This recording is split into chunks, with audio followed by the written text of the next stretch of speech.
students, this particular stuff is what they use when they download your account. They want to run any operation on your account, or they want to run any they want to see anything on your account. They actually download your account and bring it into Microsoft Excel so that they can visualize it, and then they can create financial report. All this stuff you can do with Microsoft Excel. So let's proceed. Understanding Microsoft Excel interface. So here we are. Before we go to the pressing and the hands-on, please permit me to do all this talking. It is very important so that when we get there, I won't have to do much more talking. So this is how Excel looks like. So if you are coming for this class and you know that you are coming, to learn Microsoft Excel, you should one way or the other have Microsoft Excel on your laptop. So, and you should know how it looks like.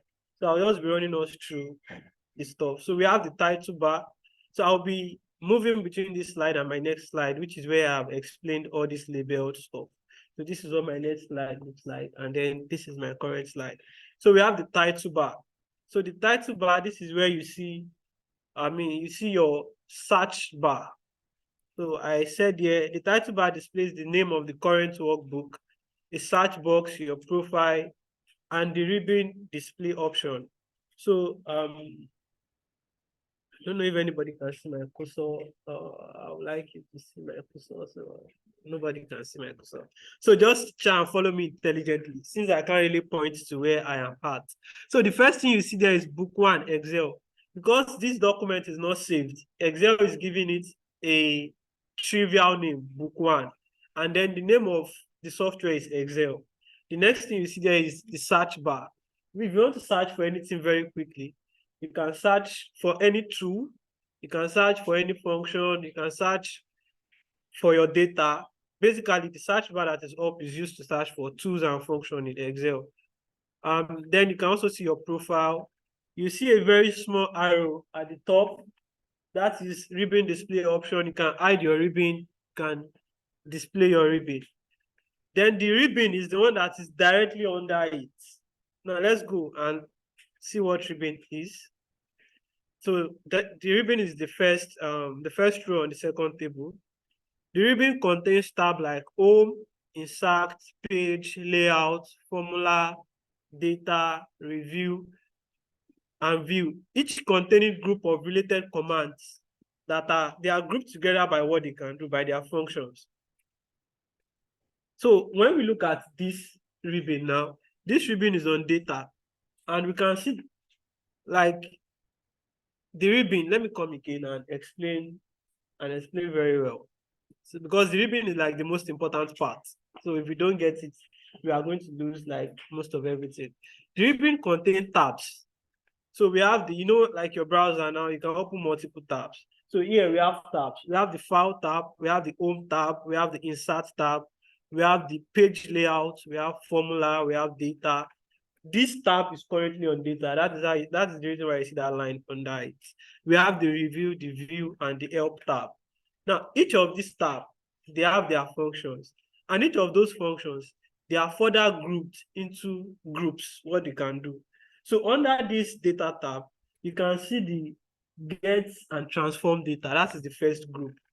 Everything under this group, I can use it to get data and I can use it to transform data. Do you understand? Those online, are we following me?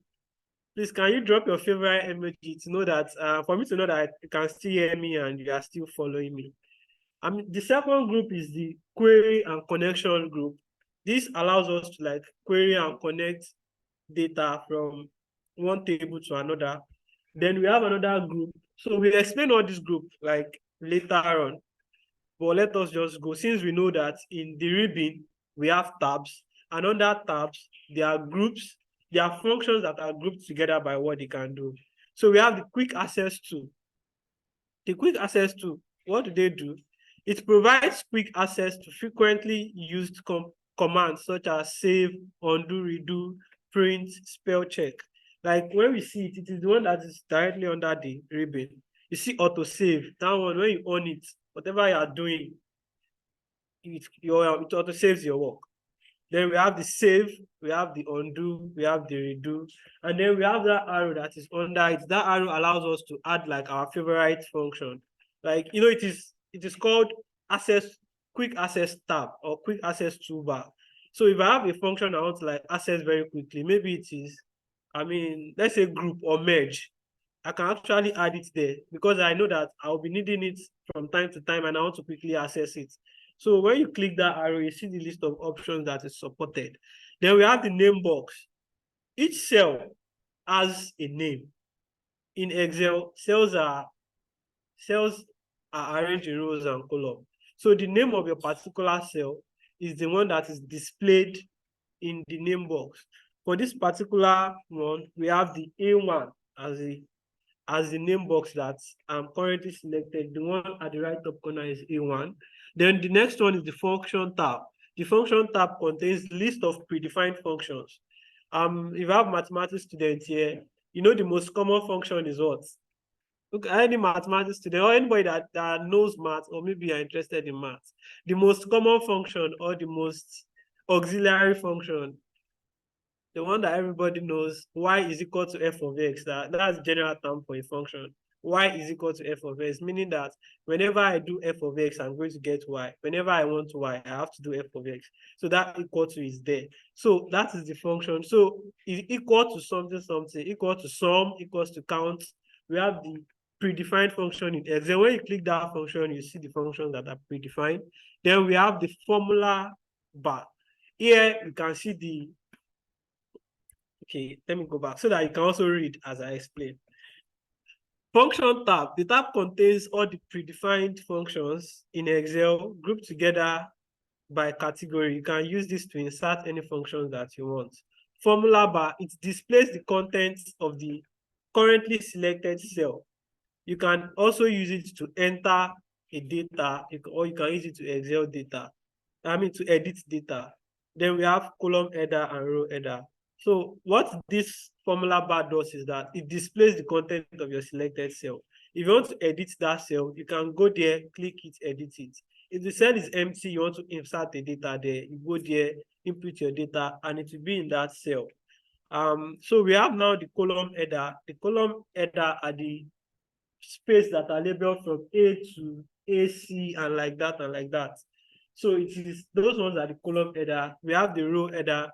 The row header is the vertical one that is labeled from 1 to probably 1 million or wherever it goes. So we have the cell now. You can see how I tried to like illustrate the cell for you. That single unit is the cell. The cell is actually the intersection between the column and the row. The point where they meet is the cell. And that is how the name is being derived. So if I'm coming from column Z and I'm also coming from row 3, the point where I intersect is going to be Z3. So that Z3 is going to be the name of my cell. Do we all understand? Yeah, that's very excellent. So we have the scroll bar. Most of the times people don't use it because there are better shortcuts for that. So the scroll bars allows us to move up and down. So we have the sheet tab. This document in Excel is called a workbook. Within the workbook, you can have as many worksheets as you like. Within a book, there is plenty sheets. So you can create as many sheets. For this illustration, I've created 2 sheets, sheet 1 and sheet 2. And I'm currently on the sheet 2. That is why you can see that sheet there. So I can decide to create a sheet and hide it. Probably it is a confidential document and I want people to see some. I don't want them to see some. You can create a sheet and hide it. You can create a sheet and lock it, and so on and so forth. We also have the status bar. The status bar shows us the status of your work. So the status bar, it provides information about the current status of your workbook. If your workbook is loading, if your workbook is pending, if your workbook is ready, probably you are running a function that requires high processing power, you'll be able to note the status of your workbook, or probably the Excel is hanging, or you think it is your laptop that is hanging. You can know if it is your laptop or if it is the Excel, your code. I guess you can turn off one of the ACs for now. Yeah, probably that's pretty much it. We have the zoom view. The zoom view allows you to like zoom in and concentrate on the parts where you are working on. This is pretty much a lot of cells, and we can be working with probably like only 20 out of it. We can zoom into the level that we want. And we also have the view mode. The view mode allows us to view our document in a way that suits us. We'll look more into the view mode in the practical section. So that is pretty much about the interface of Microsoft Excel. I hope we're able to get something about this explanation. Yes. Yeah. So everything all together is called the worksheets area. Everything all together is called the worksheets. So this is a lot of explanation already. Okay. So let us just take it one after the other. I'll try as much as possible to be fast. So the first one is the home tab. The home tab contains clipboard. The clipboard is actually where you can do copy and pasting. And it is very important that you see the paste, they made the icon very big, right? And then you see the copy, cut, those ones are just listed because Excel is very sensitive to formatting. So when you are pasting in Excel, make sure that you are pasting in the right format. You can paste text only or you can paste format. So you are going to be learning that too. Because most of the time when we paste into Excel, Excel is a data analysis tool, right? And then we know what we call strings in Excel. I mean, in data analysis, strings are like rigid characters. We don't want them to be dynamic, so they are like fixed. Nothing can change them. So when you just copy from somewhere and you paste into Excel, Excel can classify it. It will be difficult for Excel to know which data type it is. But when you say paste as a text or plain text, Excel will try to interpret the correct format for it. So that is why that paste is very important. Then we have the font area. This is the font group. This is where you can adjust your fonts, your size, your color, etc. Alignment also helps us to arrange our work. Left align, center align, merge together, wrap text, and so on and so forth. Then we have the number. This is also a formatting option. Under this number, we'll be looking at this also quite extensively, yes. Under this number, we have different types of formats. We have currency. We'll be looking at it when we get there. Then we have the style, allows you to style your cell. You can see example of colors that are there. So this color, we can do a lot of things with them. So we have the cells themselves. We can merge cell. We can use cell to form a table under this. Then we have the editing. Basically, this home cell is for editing our cells or our data. Then we have the next one, which is insert. This one is quite important because it allows us to, the first one is table. You can insert a table. If you have a pre-existing table somewhere, you can insert a table into Excel. You can you can have a table from somewhere and convert it into a pivot table. Then the next one is like illustrations. You can insert illustration like picture, like shape, like lines, like icons, etc. Add-ins. For people that want to do data analysis extensively with Microsoft Excel, we are going to be needing these add-ins because these add-ins allow us to like import more functions into Excel that we can use to do our to analyze our data. So you can see we have under the add-in section, we have Bing Maps, we have people graph, we have a lot of extra stuff that we can bring into Excel that are originally not built in Excel. So that is what that does. You can also insert charts to visualize our data. You can insert maps. You can insert spark lines, which is also a form of visualization like charts. Filter, links, comments, text. You can insert beautiful edited graphic text into Excel. You can use Excel to prepare a document like a business letterhead or like a financial report, and you want your heading to be very beautiful. So you can import all the graphic stuff with this text like word art, signature, and header and footer. You see all those stuff that are really required for like a proper business document. You can insert them here. And then some mathematical operations can be done using equations, predefined equations, and in Excel. All you have to do is just click the arrow down, you see the predefined equations. You can also create your own equation. There's square roots, there's brackets, there's matrices. You can do all of that in inserts under the insert tab in Microsoft Excel.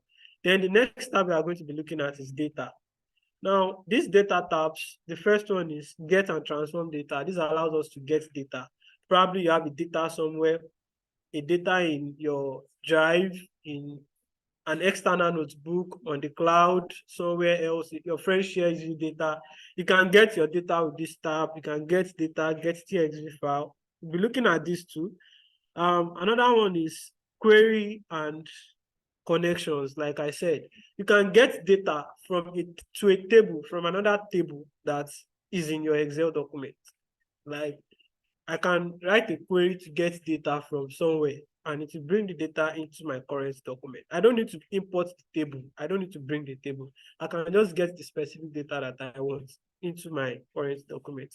You can also import, you can also get maps data. There are various types of map data that you can get. Another thing under data tab is the sort and filter. This we are going to talk very extensively on because it's like one of the major skills you have to know. Sort and filter. Then this allows us to like sort our data, ascending order, descending order, filter the ones we want and the ones we don't want. So we have data tools like this allows us to like manipulate our data in some kind of way. Text to columns, flash fields, remove duplicates, data validation. You can already see some data analysis stuff there. By the time I'm doing remove duplicates, I'm already doing data cleaning. So this is where you can do some data analysis work. Then we have forecast and then we have outlines. All these under data tab. Then the next one that is going to be useful for us is the formula tab. Excel has a lot of formulas. You cannot put everything in your head. So it is very good for us to like familiarize ourselves with the formula tab. So I want to ask us something now. You can see the functions library here.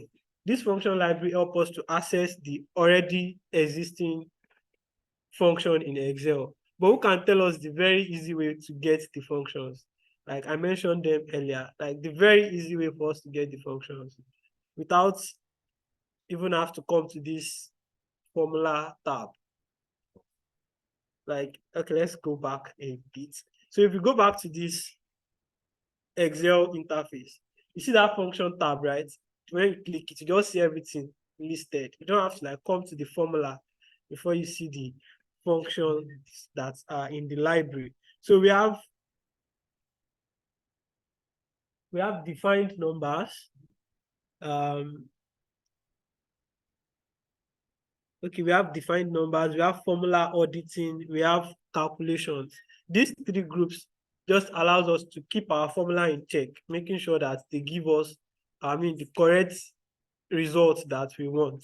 So you can predefine a formula on your own. You can create a formula by yourself and add it to Excel. Maybe you are a mathematician and your formula is not listed already in the formula tab. You can create your own formula. You can audit your formula to check if your formula is still doing what you designed it to do 2 years ago. That is how excellent Excel works. You can design like a formula now, and then the formula can keep you going for like 10 years. I've seen businesses that operate on that kind of stuff. Schools that create report sheets, and then they just write the formula for the subject and the calculation and the percentage, and they share it with their staff. Like 5 years, 10 years, they are still using the same report sheet, nothing to be edited. Just write your formula and it keeps on going like that. Then we have the layout tab. I just added this because this will make your work very beautiful and professional. You can arrange the orientation, set up your page, the kind of themes that you want for your Excel, and like that. So this will be like, thank you for staying with me through this boring session. So, but it's very important that we explain all this because sometimes you just be dabbling around and not knowing what one does. So let's move to navigating through Excel. So we'll be looking at this very quickly before we do the hands-on session. So after this is going to get a little bit practical. So navigating through Excel, we have to like know some things we have to know. So there are different ways to move around within a worksheet. and between a worksheet. So when I say within a worksheet, it means that I'm still working on one page, one Excel worksheet. Then when I say between a worksheet, it means I'm navigating between sheet 1 and sheet 2 and like that kind of thing. So some of the quickest and easiest way I mentioned below. So the first one is control up or control down. Excel is so versatile that it can allow you to have a data that is up to like 5,000 rows, 10,000 rows, and then you don't want to scroll from all the way up to the bottom. So clicking on the first one or clicking anywhere and pressing control down, control plus down, will take you very quickly to the bottom of your data, the range of your data, not bottom of the Excel sheet. So quickly navigate to the top will be control up, then bottom will be control down of your current data region. Then the next one is control left or right. You can guess what that does already, right? If up will take you up, down will take you to the bottom, left will take you to the and then the right will take you to the right. Extreme right of your data region. It is very important for us to know that. It will take us to the extreme end of your data region. Then we have page up and page down. What this does is that it moves you up and down of your screen size. Now, this is quite different from control up or control down. So if I press page up, if I'm on this page, let's say my screen support from row 1 to row 20, and I press page down, the next thing I'm going to see is row 21 to row 41. Do we understand? Then when I press page down again, the next thing I'm going to see is row 42 to row 43. So that is how page down and page up works. It just be like, oh, we are seeing this screen now. The next screen is 21 to, the next one is 43 to. That is page up and page down. So those are the ways we can navigate quickly in Excel. So if you are writing this down, you can practice it when we get to the hands-on session. Alt up or alt down. So when you are on your data, when you are on your worksheet, you are on a selected cell and you press alt up or alt down, it allows you to like see all the options in that particular column. Yeah, we are going to be looking at this. If you go to the header of that particular column and you press alt and down, it allows you to quickly do a filter. Like it opens the filter tab. So this opens a filter. This open and closes the filtering option for the current column you choose. For the current column, allowing you to choose your specific data. So like you want to quickly do filtering, you can just go to the header of your column and press alt and down. What the aim is to see all the options that are in that column. So it means that if I have 20 unique data in that column and I press alt down, it's going to list all the 20 unique data for me. But if I go to the header and I press alt down, it is going to open the filter tab, assuming that the reason why I'm on the header is because I want to do a filtering. Do we understand? Then we also have the control F. This is like the very handy function in Excel because Excel can be versatile, like very big. You don't want to take the stress of looking for all the data. So provided you know what you are looking for, you can use control F to find and replace. So we are going to be looking at these two in the hands-on session. Control F allows you to open, find and replace, open the find and replace dialog box. So when you open the find and replace dialog box, you can input whatever you are finding. You can input the text, you can input if you have a simple int, you can input it and then it will take you there. So if you want to replace it, you input whatever you want to replace it with. Control G. Most of the softwares that I know, they use Control G for grouping. I'm sure you agree with me. But Excel is like a very different platform. It uses Control G. It says that if everybody is saying Control G is group, why should I join them? Why not? Why don't I just go? So Control G is go to. Now this is helpful. Like in fact, one of the most helpful stuff you find on Excel, because once you know the cell name you want to go, you can press Control G and it will take you there. And Control G also has additional functions. It doesn't just allow me to go to the cell that I know. I can go to the cells that have formulas. I can go to a cell that have this particular kind of colors.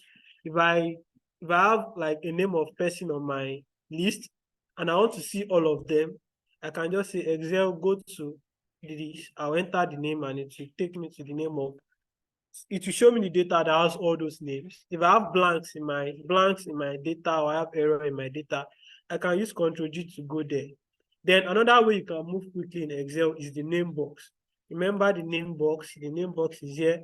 Once you know the name of the cell you want to go, just go there, type it. If you are going to Z10,000, just type Z10,000. It will take you there instead of taking your mouse and scrolling through everywhere. So that is navigating within a particular worksheet. Now, what if I'm navigating between worksheets? I want to quickly move between two worksheets. So here now, remember, page up and page down. Without control, we switch between our full screen mode from 1 to 20, 21 to 22. But by the time I put control, it will take me to the next sheet. So this is a better way of understanding it. Without control, it will take me to the next page, page 1, page 2, page 3. But with control, it will take me to the next sheet, sheet 1, sheet 2, sheet 3, stuff like that. So another way is go to the go-to function. Like I said, it is very handy in Excel. So if you want to go to another sheet quickly, Control F cannot do this, but Control G can do it. You just have to know the name of the sheet and the cell that you are going to. So if my sheet is sheet 2, I press Control G, I enter sheet 2. Or if the name of your sheet is balance sheet, I enter balance sheet. And we also have to note this is very important so that we don't run into error. If the name of your sheet has space in between it, we have to quote it with quotation mark as a string. So you have something like quotation, balance, space, shift, end quotation. So that way it sees it like a string. And then you follow it with the exclamation mark before you put your cell number or your cell name. So when you use Control G, it takes you to it can even be like the 20th sheet. But since you know that the name of the sheet is balance sheet, just takes you there and to the column that you want.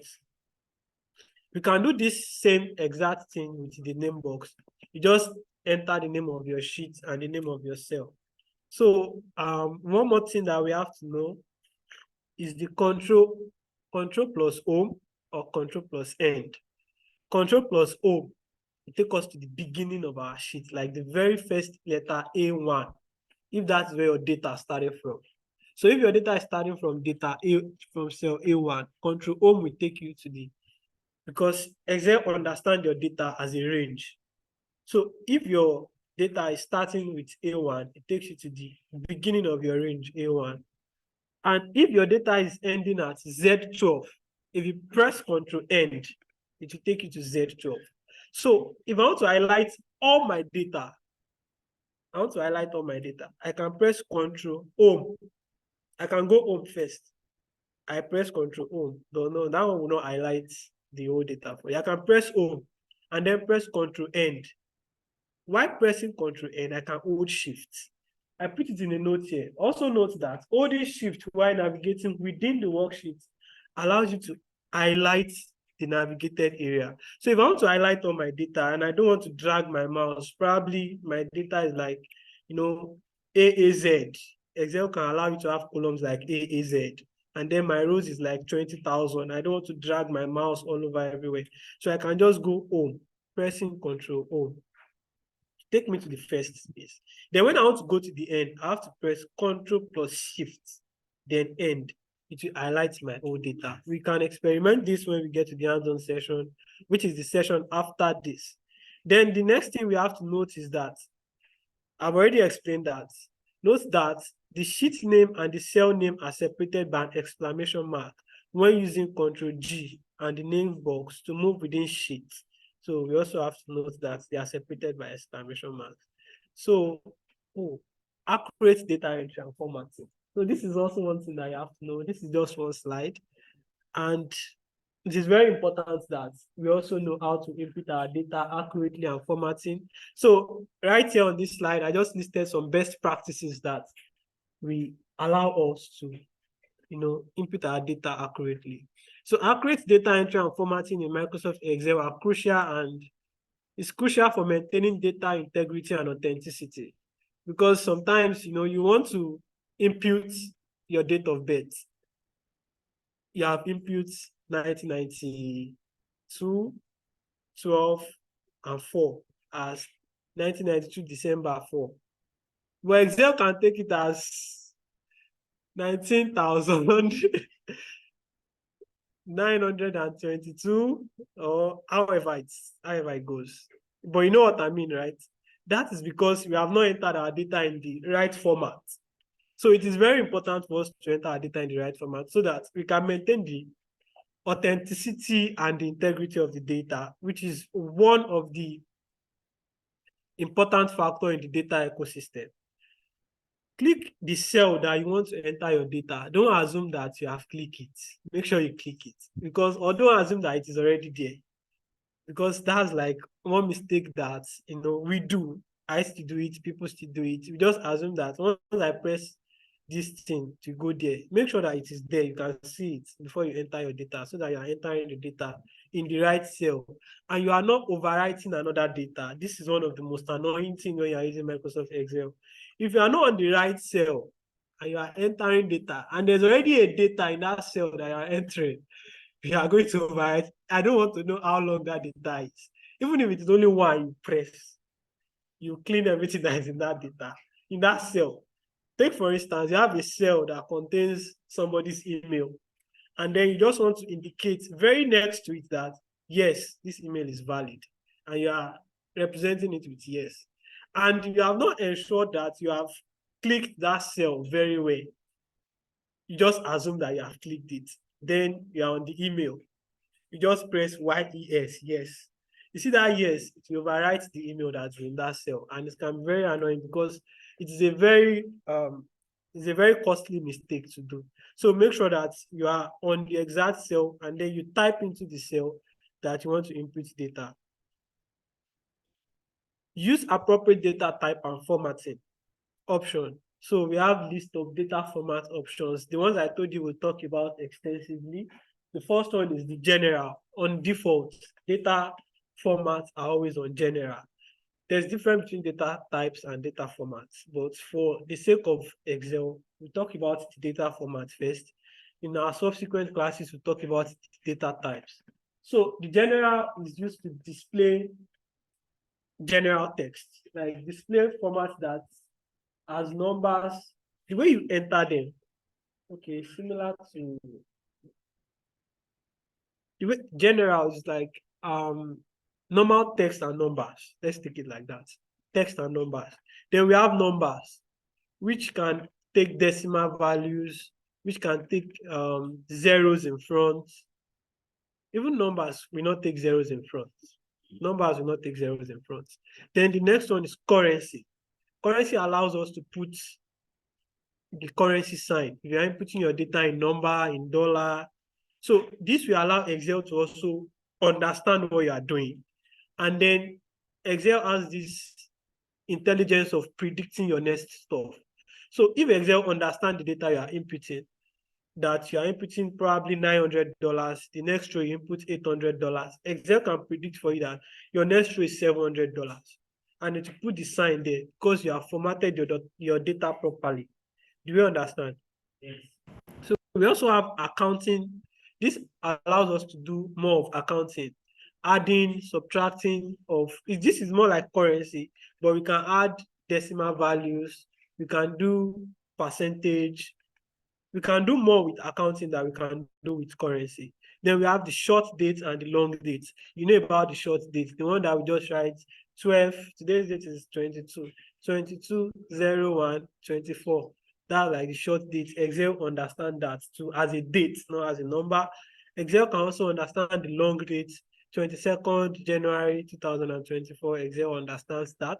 Excel also understands percentage, such that when you put your data in percentage, you write 20, you don't need to put the sign. Excel will automatically put the percentage symbol for you. Excel also understands fraction. You can also have scientific data inputs like epsilon, like summation, like all this exponential, like, you know what I'm talking about. And if you don't know, there's somebody that knows. Ask the person that knows. So we also have more number format like that. So making sure that your data is in the right format is very important in Excel so that you don't like lose the value of your data. Before you know it, you intend to input a phone number, but Excel is not accepting it as a phone number simply because your data is not well formatted. I know people here will have experienced this before, whereby you input a number in Excel and it scratches off the zero in front of it. Yes, that is like because Excel is seeing it as ordinary number, and Excel know that number cannot start with zero. So you have to tell it that Excel, I'm not inputting number. This thing that you're actually inputting number, but you have to put it under text so that Excel can understand it that I want to start with zero. Or you put it in a quotation mark. If you put it in a quotation mark, it will keep your zero for you. So that is one of the stuff. So I know everybody's been waiting for this practical exercise. So I mean, we are all going to do this. So one of the things that we are supposed to learn in this class is loading data into Excel. But before we do that, let's stay on this practical. Before we do that, let's take like the practical of stuff that we have been learning since morning. So if you have your Excel geared up, you can open Excel. I want to open my own Excel right now. So one of the stuff we are going to do very quickly is, let me see how much time I have left.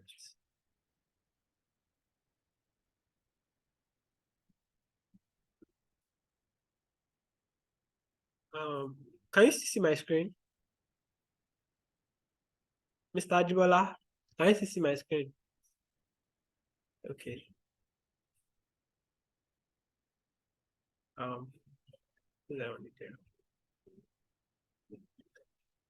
Okay, please allow me to open my Excel so that I have stopped hearing. I want to share my Excel screen. No, I've not opened the Excel yet. Open the Excel. So blank one.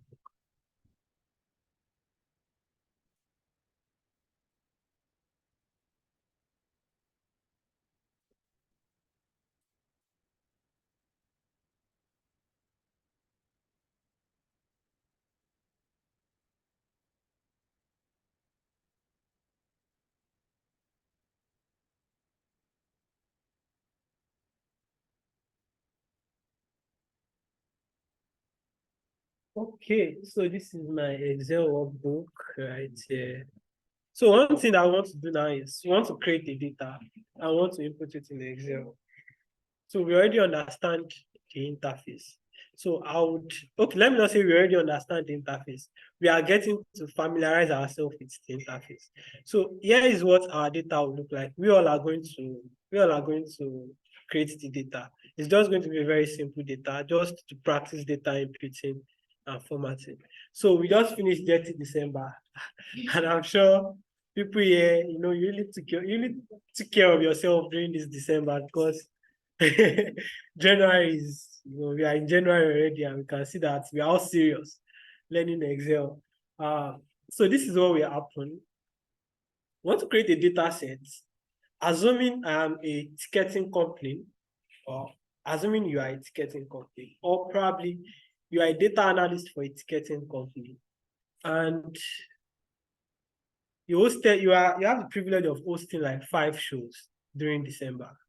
So you are going to create those shows, like name the shows that you like. It can be the one that you attended. It can be Dosi Oyekon. What they call these things? It can be Dosi Oyekon. It can be Omale. It can be Whiskey. Just like create 5 different shows. So I wanted to do yours before I do mine. You get people that are online. I want you to follow us on this. So this is like going to be the interesting part of the Excel that I've been talking about since morning. So let's just create a 5 shows, enter them in one column. So remember the rule of entering data, click on your cell. So say I attended Sheyi Vibes Live in concert.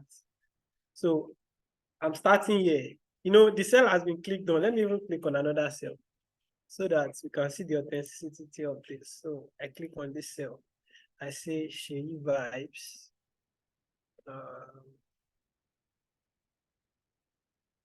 Permit me if I spelled it wrong. I don't know. I really don't know that guy. Live in concert. So it is LIVE, right? So let me just use initial caps for everything. Pascal case. Am I correct? Yeah, I think I'm correct. So I've input my data. I can press enter. So I want you to do your own, like 5 different shows. Yeah, like let's do 3 so that we can, save ourselves till stress. So let's just do 3. So let's say the reason why I'm putting the Shea vibes is because I know somebody that attended Shea vibes concert. So I'll do. So if you are done, can I see your emojis for people that are online so that we can be together with you? For people that are online, no, in a row, like just one single row, 3 columns now. I mean, one single column, 3 rows. Yes, one single column, 3 rows. So we have Shea Vibes live in concert. I'm also going to be doing Omale Unplug. Omale is like my guy. So let's use that one.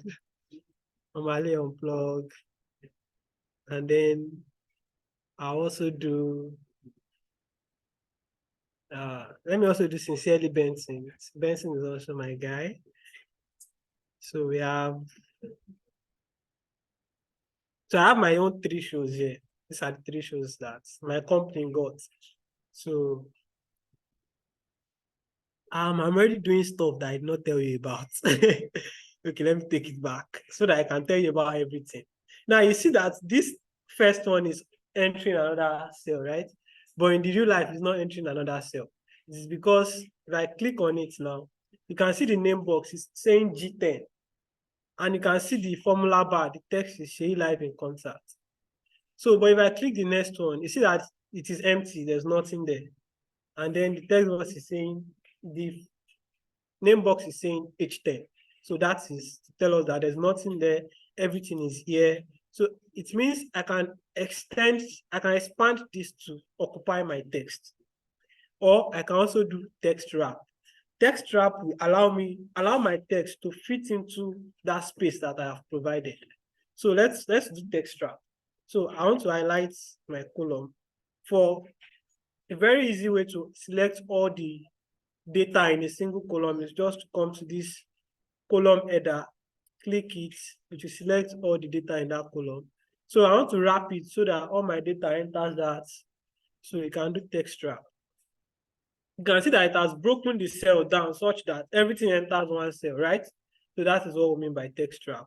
So this will wrap your text and you can see everything in one cell. So we want to give this a heading. So I'll say shows. So I want to be fast. So I want to call the ticket price. So here I want to say for Sherry Vibes, we have free tickets. For Sherry Vibes also, we have regular tickets. For Sherry Vibes also, we have VIP tickets. For Sherry Vibes also, we have VIP tickets. For Sherry Vibes, we also have table for special people. Now, we're already creating a data. So you can see carefully we are entering the data. So this is one thing that we can also do. Now I want to put the price in dollars. So free event is always 0. Yes or no? So let's put 0. 0.00. Do you notice what happened? Okay, who can tell us what happened? Something happened just now. Let me do it again. 0.00. Like just took it as 0, right?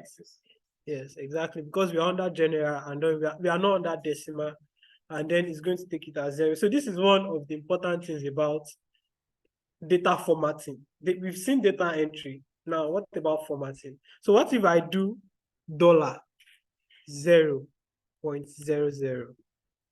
What happened? Yeah, Excel understood it as currency, And Excel knows that currency can have 5.5 naira, 6 point something kobo, and like that. So Excel keeps the 0 for as long as I want it.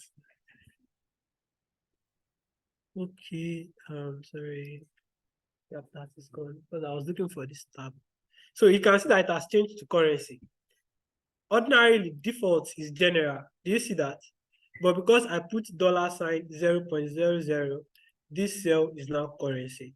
So I want to do the same thing for the remaining 3 columns. Now, this is another best practice hack. Like, I want to repeat the 0 for the ones that are under, and I don't want to type it. If you look at this, our box, there's a very tiny, small box here that when my cursor comes there, it changes to plus. Do we agree? So we can all drag it down. This we duplicate or copy and paste to whatever cell we are dragging it to. So the 0.00, it comes there. So this is like an easy way to do that. Like 0.00, 0.00, 0.00. So for regular, so okay. Now some people say I should zoom in because I'm actually working on a very small part of my screen. So one way to zoom in is you can highlight all your data. Come to view. Come to view. Okay. Under view, you see zoom. So you want to zoom to selection. You can zoom to selection. But this is a very bad zoom, right? So let's just go back a little bit. So I can come down here. So this is the zoom area. I'm trying to use all the options that are there in Excel so that we can get everything. I can just come here and zoom as big as I want. I hope you understand me, but I went to that view so that we can also understand that under the view tab, we can also zoom to selection. We can zoom to 100%. We can zoom to fit and like that. So let's just do this very quickly. Can people suggest ticket prices for me? Because I'm actually going to be slow with this. $50, 50.00. Then for VIP, let's do $70. For VVIP, $100. For table, don't worry, this is just for the class. Then we have this. We don't want them to sell their ticket at the same price because actually people will cut my head for this. But Omale is bigger than Sheyi Vibes. So, so let's do $70. Don't worry, when is your own turn to take Excel class? You know, you rank Sheyi Vibes higher. Or you don't believe you take Excel one day, then I'm actually 120. So it is very important for us to be careful when inputting our data so that we don't input the wrong value. So we have, let's do 200. Then these guys and these guys, they're on the same level. So their difference will not be much. 72. Then we can do 90, or let's do 100 to maintain that hierarchy. Let's do 120. Wow. Then let's do 250.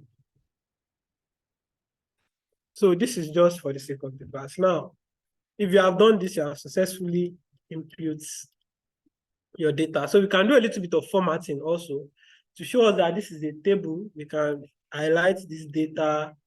We can come to data. We can come to table. I'm actually looking for the table. Okay, home page. Where do I have table? No. I go there. Okay, yeah, that is it. Format as tables. So I want to do this kind of stuff. So you see, it's automatically bringing my range. We're also going to be talking about this kind of range. This range is telling me that my data starts from, you see $sign, then you see G, then you see another $sign, you see 9. It's telling me that my data starts from G9, which is G and this is 9. And then this column is telling me that it's a range. and it ranges from G9 to L and then 12. So this is my data range, G9 to L12. So that is the place I want to format. So I'll click OK. So also you see an icon that says my table has an header. So that header allows me to differentiate this particular heading that is here. So this is our first data. So are we all good with data entry and formatting? Are we all good with data entry and formatting? Yeah, I think we are good. So let us quickly practice some of the things that we've learned. So you can press Control Home. This is taking us to like the first part of our data. Control End. Like you see, Control End brought me to like the very end of my table, the end of my list. Normally, I'm supposed to have started my document from A1. Probably that's why Excel took me to the very first cell, that is A1. But Control End will take you to the very end of your data range. So suppose I am here and I want to select all my data, I can press Control plus Shift plus End. It will select all the data instead of dragging the mouse and home. So what other things have we learned? Control plus Shift, then End. You know, Control End takes you to the end of your range. So when you hold Shift with it, it will highlight it. So that is what we just did now. So we just did Control Shift, then End. So that is that. What other things have we learned that we can practice here? Okay, this is not enough for us to practice page up and page down. But okay, now let us look at our next stuff because we're actually running out of time now. We want to load data into Excel. Now, the data that we want to load, I already have it online. So I'll be dropping the link in the, I'll write the link here so that you guys can like copy it and download the link. Well, I'll be dropping the link in the comment section for the online guys. So you can download the data and we can see how we can load data into Excel. So let me just write the link here so that everybody can see. So you can go to bit.ly /49 0. It is not O, it is 0. And then we have, now I don't know, we have LA, and then we have capital letter LZ. So this bit.ly should take us to this bit.ly should take us to a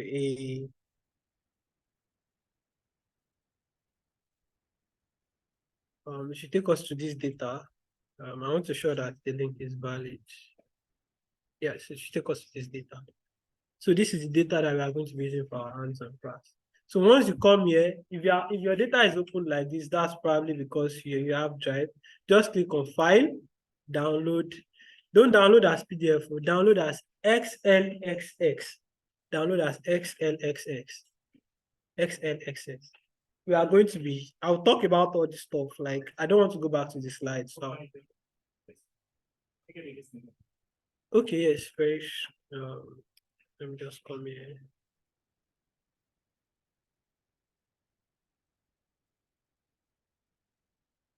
So this is the name. So once you get the file, download as Excel workbook, XLXX.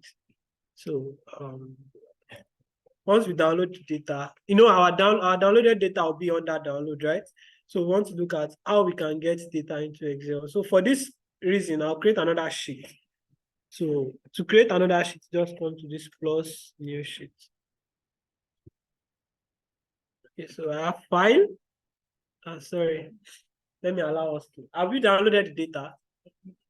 No, okay. So let's take like 1 or 2 minutes. Yeah, it's okay, yeah. Sorry about that. 490, small L, big A, capital L and Z.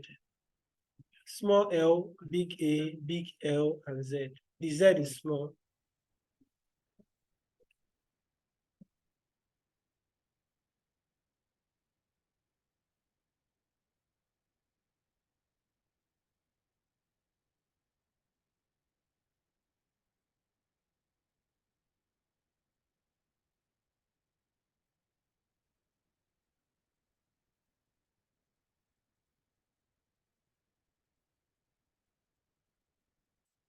Are we there? Have we downloaded the data now?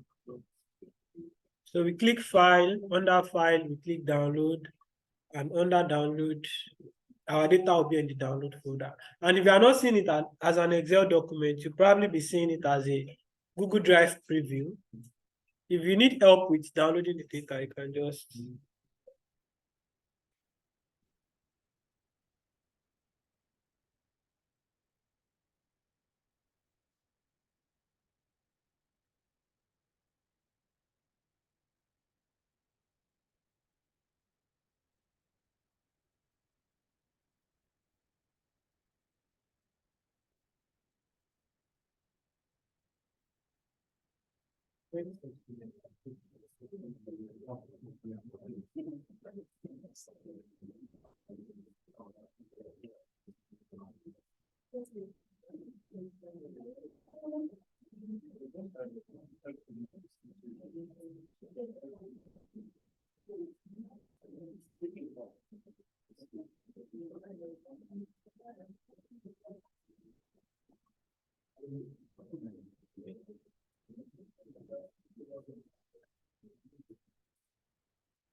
okay.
Okay, sorry for the break.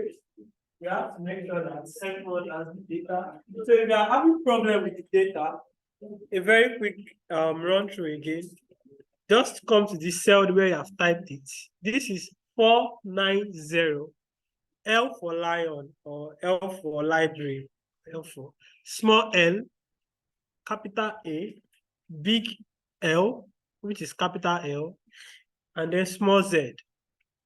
So when you come here, just copy it. When you copy it, go to your browser and open it. And if you don't want to go to your browser and open it, you can just put www dot, and then it will change to an hyperlink where you can click and go and download the data. So the data is downloaded already. So we want to import the data. So for this reason, okay, let's just import the data together while I'm still on this screen. So I'll come to my data tab. Under data tab, you see get data. This get data allows us to import data. Or this get data, yes, it allows us to import data. So let's just go with it. The shorter version is just from text or CSV. CSV stands for comma separated value. So let's just get data here.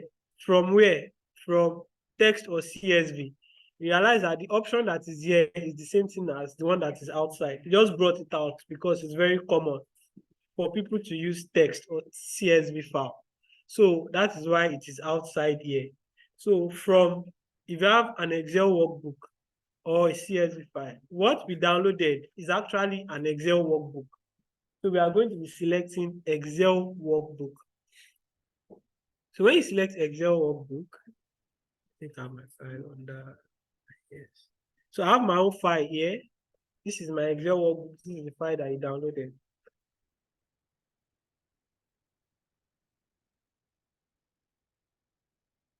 So if your file is under download, you see it under download. So you can click here and import your data.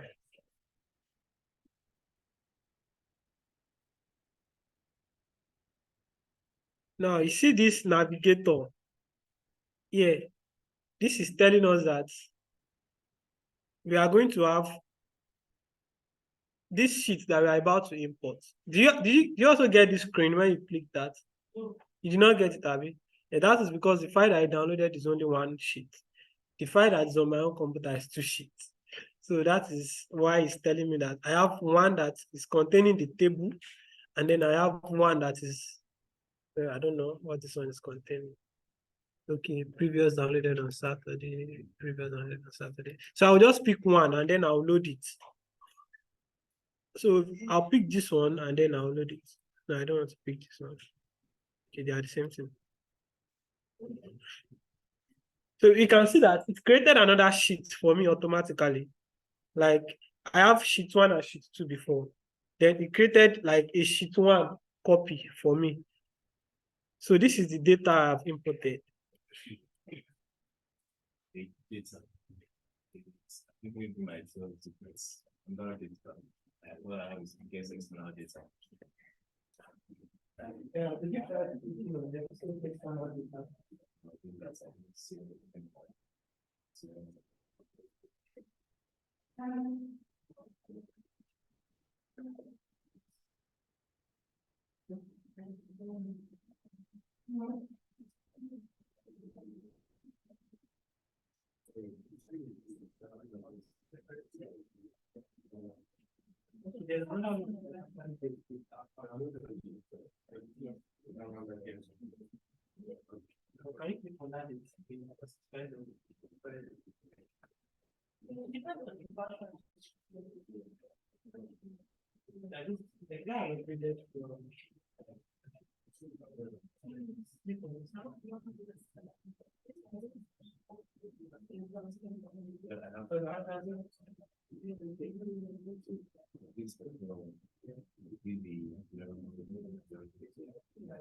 Okay, so thank you very much. So now we are here. So now we can practice more of the stuff that we learned because this data is quite much. So if you do control and page down, it will take you, this data end at 37 now. So control and page down will take us down. Sorry, it's taking us to the next sheet. That is what it means. Control and page down is next sheet. Control and page down is next sheet. So, but if you press only page down, take us to 38. If you press only page down, takes us to 76. Stuff like that. Control plus page up, control plus page down, and the likes. So I want to move very quickly. Now that we have loaded our data set in Excel, some people will say this is not how we know how to do it. We used to go to File and we used to go to Open. Now, the difference is that, so when you come to File and you come to Open, you can also open your data from wherever source. If you say this laptop and you come to desktop, or let me just come to documents, you can see your data and still open it. But I will not be opening that way. That is why the name of the topic is called loading data into Excel. Because this data now, whatever I do here is not going to affect that file that I downloaded. I don't know if you understand. It won't affect the original file. What I did is that I imported the data from that file into my documents that I already opened. But if I want to work on that file that I download, I'll just go to File, Open, and I'll open it. But I just want to extract the data. In fact, if that file contains like 12 sheets and I need only one sheet, I can just get the data of the particular sheet that I want, and I'll leave the original file the way it is. I hope that is clear. So that we don't get to like, so most of the time we want to keep it is easy like this because as analysts or as data scientists, you have to make a copy of the original in case you mess up the one you are working with. It is very possible for you to mess it up. So just import, create a new working document, a new workbook, import the data into that new workbook. Automatically, you did not open the one you download. We understood, right? So yeah, that is one thing I want to make clear about that. So if you look at this, my sales now, they are just numbers. I can format them as currency because this is actually money. Do we understand? How is it appearing on your screen? It's appearing with dollar sign, right? Can I zoom a bit? Okay, yeah, I can surely zoom a bit.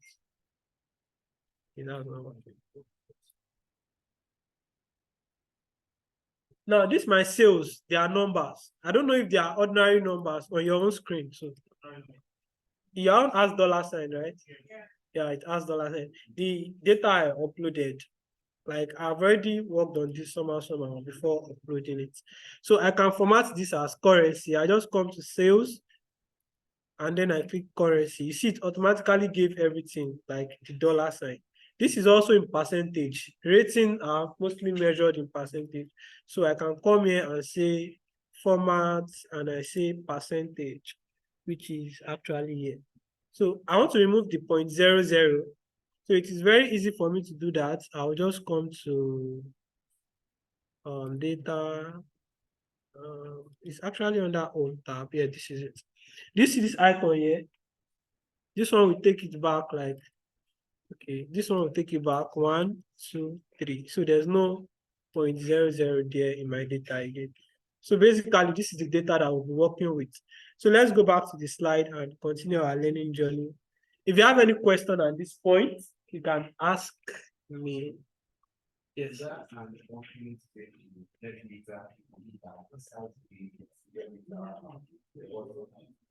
Like another way to get data. Yes, that's the really important. Yes. You will explain that it's different from just going to open. Yes, it's actually different. Makes a copy. Yes, it makes a copy. Yes.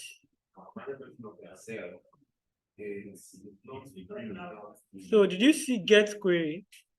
Get external data. Yes. And to get Excel file is not. Yeah, he has the same problem. So next to that get external data, you see query or something. Yeah, new query. If you click the drop down, you see that option that you need. Okay, thank you very much. So that is fine. So I want us to go back to the slide now. We can take questions after the class. Time is almost up. So my slide is here. People online, can you still see my slide? So I want to present again. So we'll continue from here. So loading data set into Excel. The main file format for an Excel document is .xls and .xlxs. So who can remind us the format that we just loaded into Excel? And that is a workbook. XLXS is for workbook, XLS is for worksheet. So we also have other supported formats like .csv, which stand for comma separated value. You realize that TXT and CSV, they are always put side by side because you can open them with the same function. Tab separated value or tab delimited value. We also have .xml, .htm, and .html. These ones are like the kind of delimitations that they use for web data. Like if you host a table on internet and you don't host it with CSV, most of these CSS tables, they always come in XML. Then we have the JSON data, which is like the JavaScript oriented notation. Then we can also get database from common databases like SQL. SQL saves data in MDF, while Microsoft Access saves data in MDB. Instead of having a workbook, you can have a database. So database, you can get database from Microsoft, from SQL. If you have an SQL data, you can actually open it in Excel. So with the get data option, you can actually load all these kind of formats of data in Excel. So loading data sets into Excel. So there are like different ways we can get data. The first one is import with data tab, which is the one that we just saw, we all just did. Opening an existing file, which is the one I say you can go to file, click open, locate your data and open it. Then another one is copy and paste. You can literally copy from a table, probably from the web. Probably you are learning from any platform. You can copy a table, just go to Excel, press Ctrl+V. You should paste the data there. But remember, when you are pasting in Excel, try to go to that paste option and paste text only, so that you don't copy the style that website or probably where you are copying the data from as applied to that text. Do you understand? Because it's actually going to like affect your work. So you can just copy and paste directly into Excel. Suppose I copy the table now, I can just come to my Excel and then from on any cell, I press Ctrl+V. It will paste the table exactly the way it is. Then you can import from other source like API or a cloud database. So I'm trying to move faster now.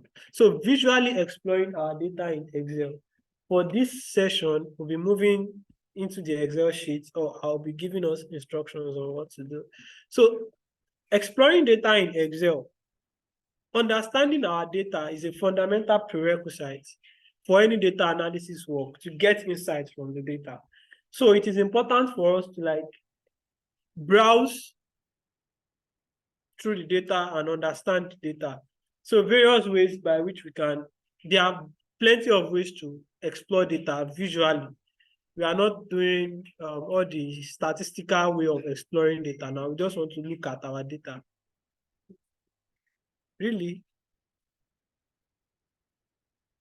But I'm sharing now.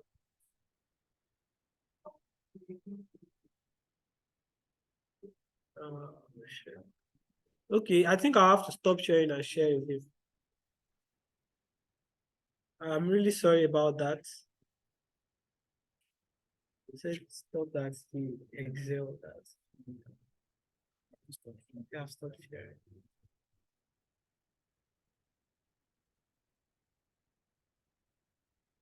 Yeah, where I can share and be moving from the slide to Excel.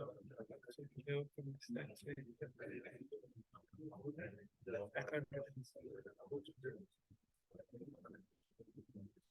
So can you see my screen now? Pleasant, please can you help us confirm?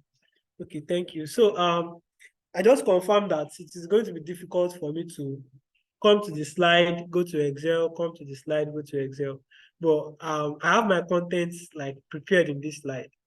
No, I want to like practicalize it. That's why I go to Excel all the time. But I will need you to like follow me with intelligence as we talk about it so that I can experiment it. on your Excel page, the data that we imported is what we want to work with.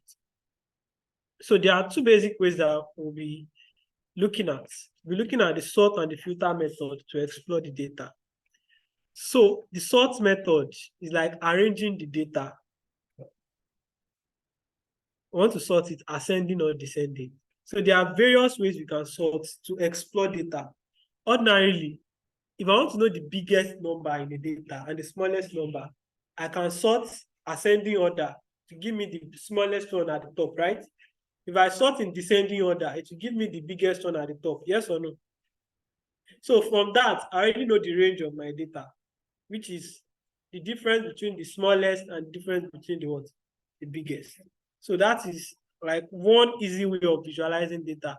You want to know the smallest and the biggest. So how do you sort vertically and horizontally? So we can sort from top to bottom or from bottom to the top. We can sort from left to right. We can do multi-level sorting. That is, I can sort based on 3 to 4 columns. I can sort by name, then sort by gender, then sort by probably what you scored. I can also sort using conditional formatting. Probably I've formatted my table in this style.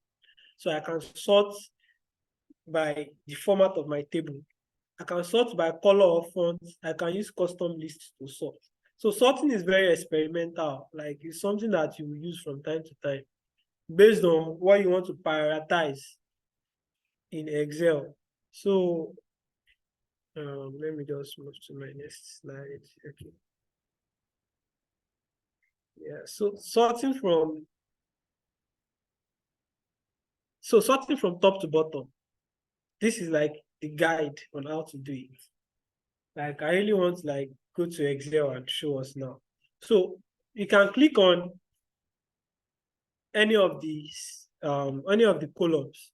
Probably let us click on the category column in the data. So if you click on category column and you go to data tab, the data tab is what you'll be working with. So are we following me? So you click on category column. Remember to click on the column and select everything. Just go to the column header and click on it to select everything. Then you go to the sort and data tab. Under data tab, you see sort.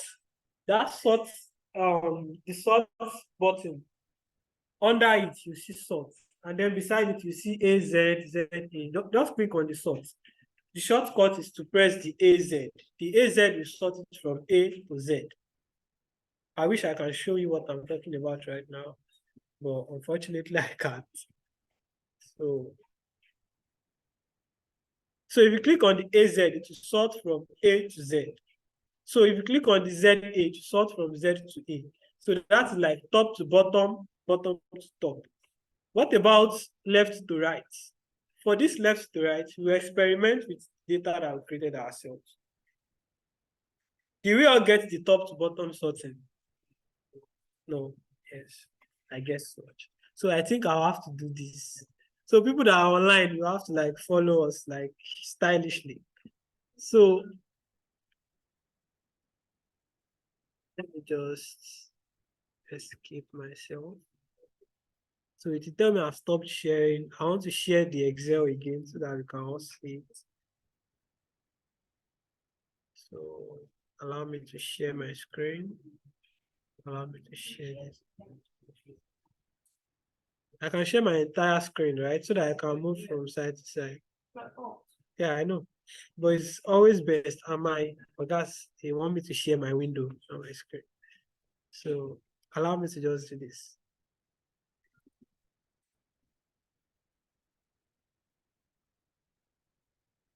So we are here now. I can select this column B. See, I clicked on the column header. And then under this home tab, we see, this is kind of, okay, you just go to data tab. So when you come to this data tab, you see this A to Z, this Z to A. This A to Z is sorting in ascending order, lowest to highest. This Z to A is sorting from the highest to the lowest. But this is the option I want us to click because this is the one I want us to familiarize ourselves with. So now this thing is not activating my option. So I'll come here. I'll just click on one single cell. on that color. So if I come to sort, it opens this panel for me. This panel is what we are going to be using to do all the kind of sorting that we want to do. So I want to sort by which column? Category. Sort on what? I want to sort on what is inside those column, the cell value. And then I want to sort from A to Z. In which order? From the smallest to the biggest. So if I click OK, it will sort from the first one is accessory, the next one is bikes, clothing, and components. We see it like that. So it will sort it. So depending on the one I want to see first, I can sort from ascending to descending, then descending to ascending like that. Like from big to small, small to big. So I can also sort from Z to A. This is like the shortcut key. Components come first, clothing, and then we have bike and accessories. So this is top to bottom and then bottom top. Somehow, it is somehow technical to do left to right and right to left because Excel understand vertically, like it understand like vertical. So if you want to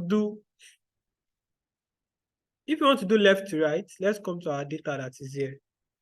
Let me just use this data because I don't want to. So let's use this data. So once again, we select this data, everything. Right now, we want to tell Excel that, okay, I don't want to move this cell, this shows, I don't want to move it. I just want to move from this free guy, these types of tickets. So let's click on free table, blah, blah, blah. So here I come to this sort. I'm still under data, so I can sort by, I'm coming. Okay, yes. So we can click this sort option. This sort option is the first one we have to click. By default, it is set to top to bottom. Do we understand? It is set to top to bottom. But what I want to do is sort from left to right. And you see that it's not allowing me to click.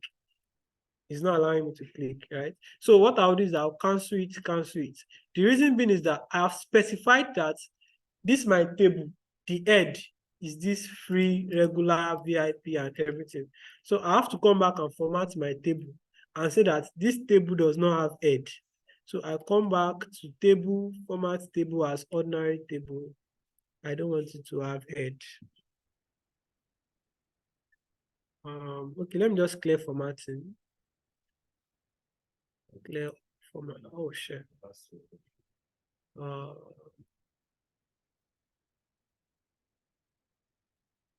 Okay, clear format. Now this is still sorting and coming. I want to check if that's working now. No, it's not working now. Yeah, what I have to do is that I have to make sure that this is no longer a heading for my table. So yeah, I think that does it. No.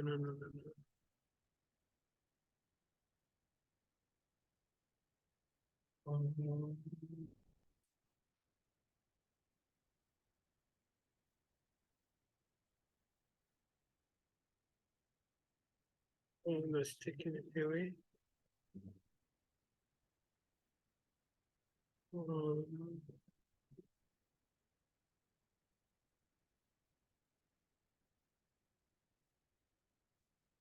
Okay, let me come back to this format.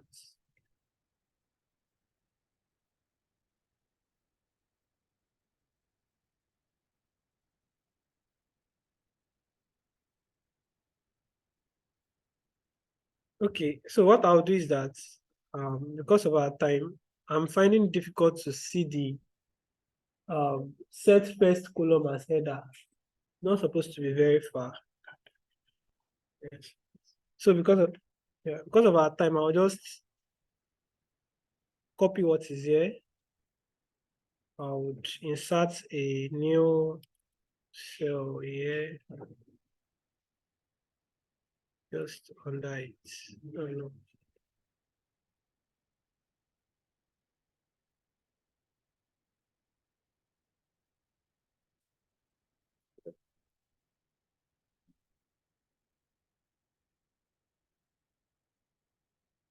Yeah. So this is what I want to do. So let's go back to our data. So when we click sort, so we can see, wow,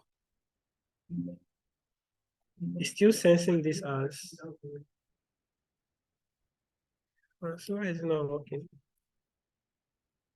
Oh, sorry, just, I'm supposed to round up like right now. Well,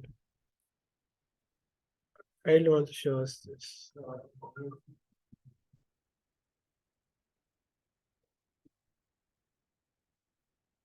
Um, so just so we know that it is very possible and it is very easy to do. So yeah, this is what I want to get. So we can see now this data does not have heading. So that is the reason why it can allow me to select left to right. So if I select left to right, I can say okay. So I can sort by, I want to sort by this row 12, the first one that comprises of free, regular, VIP, and table.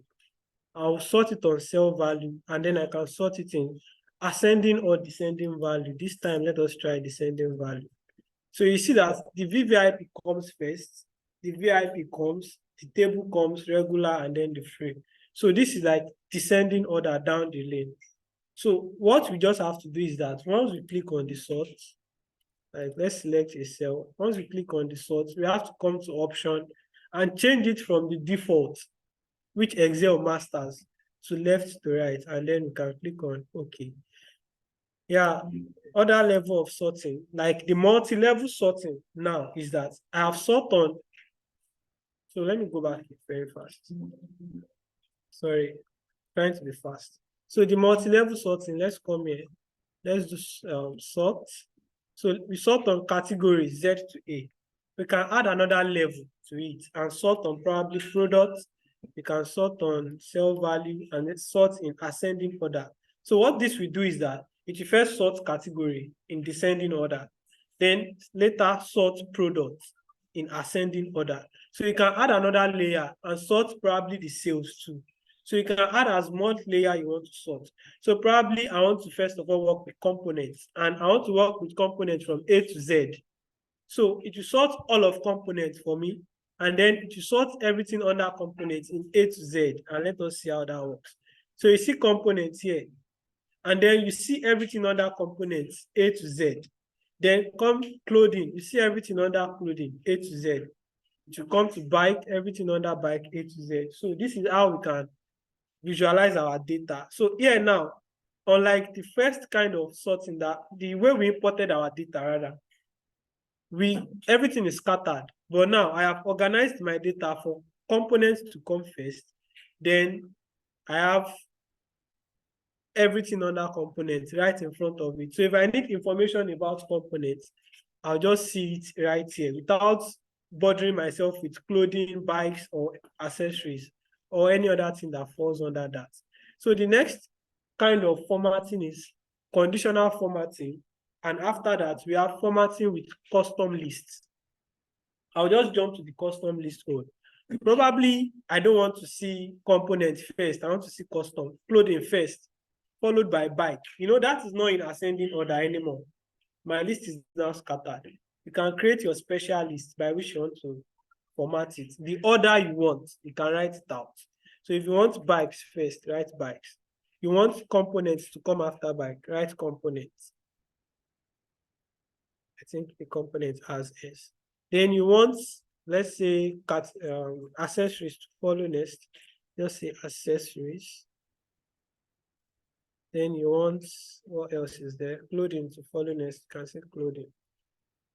Now, this is in no particular order, like not ascending, not descending. So once you just come, select your data, you can sort. Okay, first, allow me to copy this. So I can copy it because I'll be needing it in my work. So you can come press sort category, cell value, order.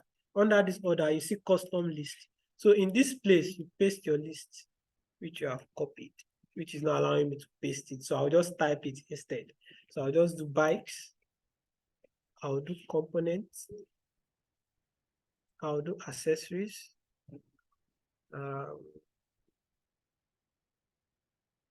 do clothing. I think that's it. So I'll add it to my, once I add it, it automatically sends it.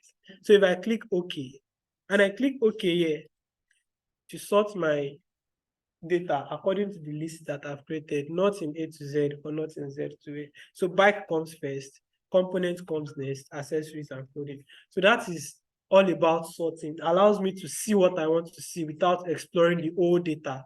That is why we call it visualizing data in Microsoft Excel without writing any formula.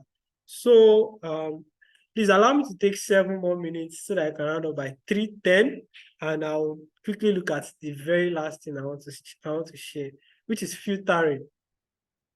So I will not go to the slide so that I don't waste time. Filtering is basically like another top stuff you have to know. I gave us an easy way to navigate through Excel. I said if you press Alt plus down, you see all the options in the column.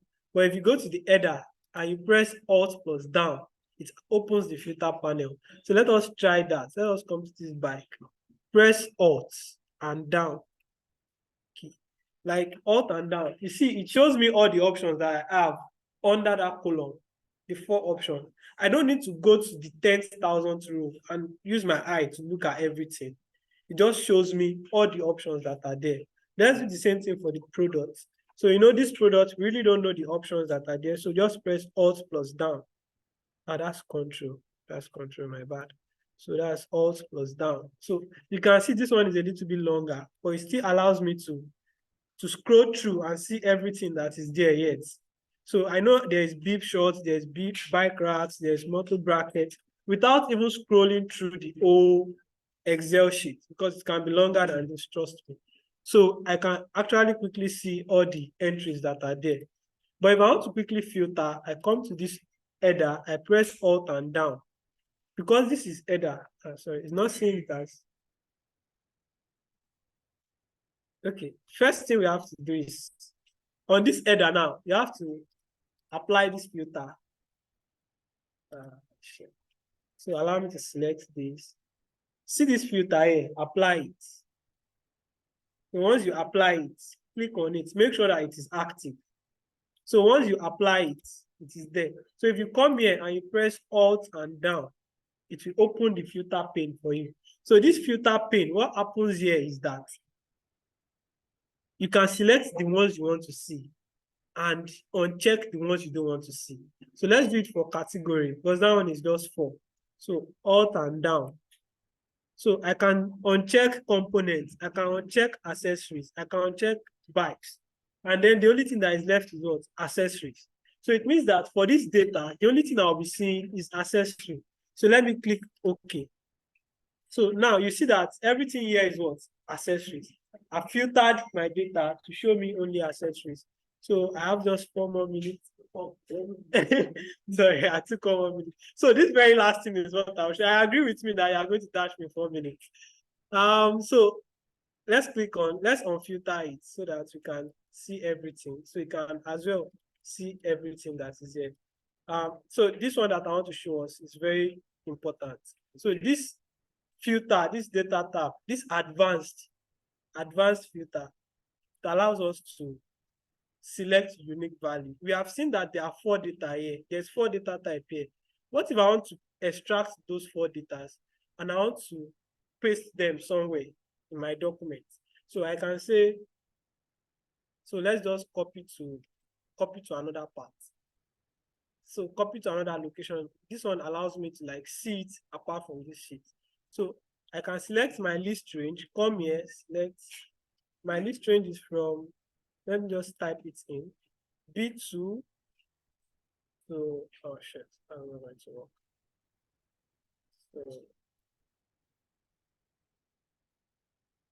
So just do B2 to, okay, B1 to B7. Yeah, I can actually select it. So, but if I want to select it, I have to clear the space. So I do B. So if I click on this one, and I go to the edge, control down, and I click this one too. So it will automatically select for me. And I want to make sure it did that. So control down. So it selects everything under category for me. And then what I want to do is that I want to copy it to a particular location. I can click on the location that I want. Say I click on this place now. This place is H66. So H66, I want to copy only the ones that are unique. I don't want repeated values. So I can say, okay. Now, if I go to H66, look at it here. I did not type, okay, this is it here, actually, H66. You can see that I did not type it. It has the header category, bike, component, accessory, and clothing. I did not type anything. So let's do the same thing for products very quickly because my guy here also fire me. So let's come to advanced. I want to copy them to a particular location. So I can clear what is here, press this very first cell to select it. Control Shift plus down. We go to the end of the data, like select everything in that column. And then I want to copy it where? I want to copy it to this place. So I come to this copy to cell. Yeah, I can paste this H2. So I know that what I'm copying is in H2. I'm selecting only unique record only. So I can say go ahead and paste. So everything that is here without repetition is already here. So I know that these are the list of unique products that we sell at my company. So this is advanced filtering. There's more to advanced filtering that you can do, but I guess my time is up. So I'll just round up here. This is where the class will end for today. Please, a round of applause for yeah. You know, at this stage, we are still guessing. That was all. You guess right. You guess right. You guess right. Okay, so this class continues tomorrow. So tomorrow is going to continue from where it stops. So please let's be punctual and please, I want you to give him a round of applause again. Yeah, so some of us that on the WhatsApp group, there are some information that we dropped there. Number one, those of us that show the interest in participating in the two tracks, the morning, the Python, and the Excel. So a form has been dropped for you to fill. Please kindly do that. And attendance is very important for this course. Those of you that are here to fill your attendance for this afternoon section, please do so. The assessment link for the Python section and for this session will also be shared with us to those that registered. To those that fill the form, the attendance form. So they are going to receive the link to submit their assessment. So thank you very much. Now let me take you through this. We assumed a lot of people did not join the morning, that just joined. So we cannot just let it lie. So going to the annual calendar, next slide. So this is the annual calendar, Data Science Nigeria annual calendar. And we are currently running the that's January 22nd to January 26th. And then that's how we are going to continue to follow. And so you need to join the community to get updates, especially the Telegram community where we drop real-time updates on our events and meetups. So DSN IFIN 2024 IFIN calendar is where you can have access to this calendar. So now moving to, so you can just scan this barcode to also get access to it. So to the next slide. So you can start a DSN community in your area. We are with the vision to raising a millionaire talent, and we cannot do that without you and me. And that is why we encourage us to set up a DSN community. And so if you are interested, you can always just use that link. So there are going to be a lot of verifications that we're going to do to be sure of the competence, both technically and administratively, of the lead. So now let's move to the next slide. So this is what you stand to gain as a community member of data science Nigeria. You have access to mentorship, premium training, internship opportunity, and research support. So those are the benefits. And then to the next slide speaks to how you can become a DSN ambassador. Come to the next slide. So this is the list of all the DSN. So with this link, you have access to all DSN ambassadors, and you also know the community, the DSN community that is closer to you. Okay, okay, good, that's all. So let me just say thank you. If you have any question, you can always drop it on our WhatsApp chat room, and you can pick it there. All the facilitators will be on that group, and not just the facilitators, other technical support staffs will be on that group to respond to our inquiries and questions. Please, I want you to take images. So you need to take images. I'm sure you have reviewed the hub, yes or no? If you have not reviewed the hub, you will review the hub before you leave, because I'm sure our people there will not allow you to leave until you review the hub. So you can just review the hub before you leave the facility, okay, so that can increase the visibility, so that others that need something like this can always access it anywhere, anytime. So you need to also take images. You can take image there. That's where we do take our image. You can sit down, take image, and share your takeaway, from today's section. Share it on WhatsApp. Just hashtag mention DSN and hashtag AI Everyday 2024. I think it's part of our slide. Bukumi, can you please put up the slide again? Where we, okay, no, it was part of the email that we sent to you. If you read the email, so that's just hashtag AI Everyday 2024. Hashtag AI Everyday 2024. We're going to be dropping it on our WhatsApp group so that you can just say something, let people know that you have started learning, so that your recruiter will know that you have started learning. Are you getting it?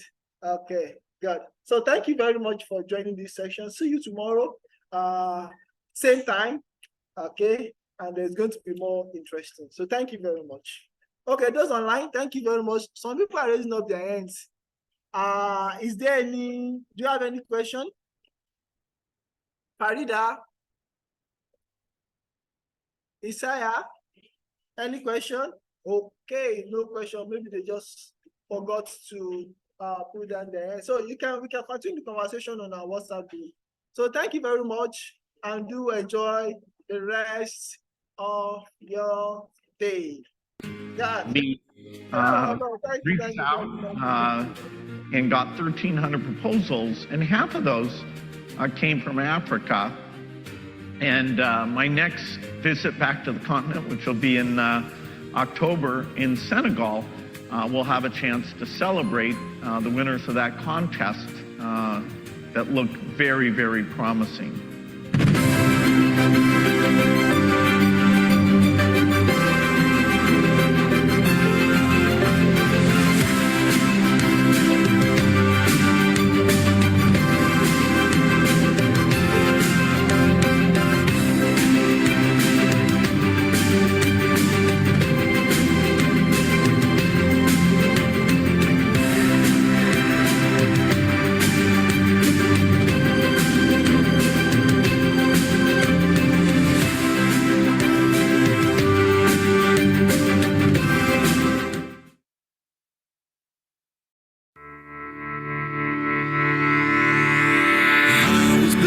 To be the best, number one and nothing less.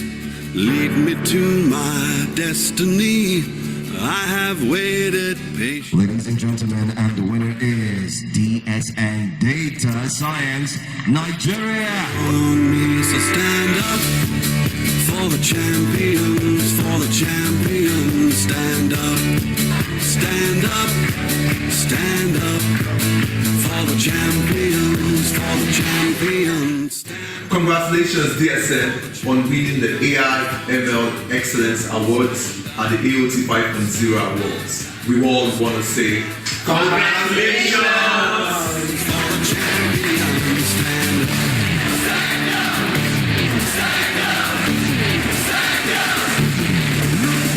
Here we go. Congratulations! Congratulations, DSN. It's just like that. Congratulations, DSN. Have our strengths and weaknesses. Oh, I have vision, can't you see? I'm on the move, make way for me. So stand up for the champions, for the champions. Stand up. Stand up for the champions, for the champions. Stand up for the champions, for the champions. Stand up, stand up, stand up for the champions, for the champions. Stand up.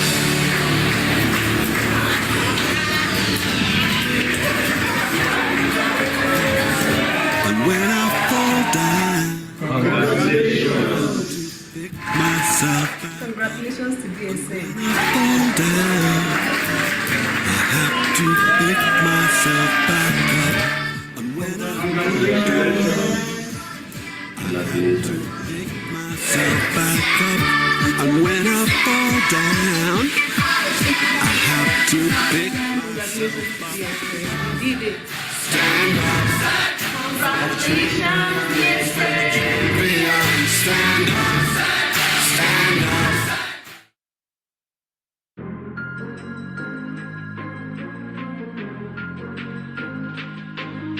It's a pleasure to host this session, which is a Microsoft Responsible AI Dashboard session focused on awareness to drive inclusion, accountability, fairness, and responsiveness of AI models. My expectation for this workshop basically is to learn, some of the best practices as regards, the AI system. How to use AI, that's artificial intelligence, to strategize into what I do, which is data science. If you're trying to deploy a system across, let's say, different geographies, then you don't just want to rely on historic data for a particular geography. AI is now in our faces. It's something that we now use daily. So it means that even as a user, you have to be responsible. I'm trying to start this my new journey with DSN. I'm hoping that I start on a very great level. How you use AI also matters. Are you using the AI for what it's meant to be used for?